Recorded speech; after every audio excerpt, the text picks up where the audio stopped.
Yun na naman ang gusto ko. Magkaroon ka ng motor tsaka ng pera. Para naman hindi tayo hirap na hirap.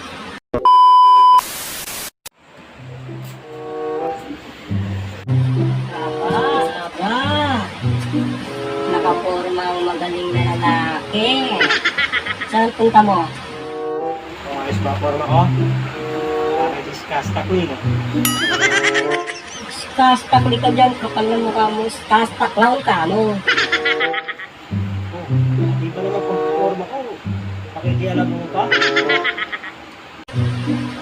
Eh paano ayaw magtrabaho? Puro ganyan ka na lang. Ano gagawin ko? Wala nga akong trabaho. Ay, kita mo yung kapitbahay natin. May motor pa, may pera na. Ayan. Lumabas na yung tunay na ugali mo. Porque wala akong motor tsaka pera. Ganyanin mo na ako. Yun na nga eh. Yun na naman ang gusto ko. Magkaroon ka ng motor tsaka ng pera. Para naman hindi tayo hirap na hirap. Oh, gusto mo pa lang may motor tsaka may pera eh. Ba't di ka nag-asawa ng Bombay? Yeah.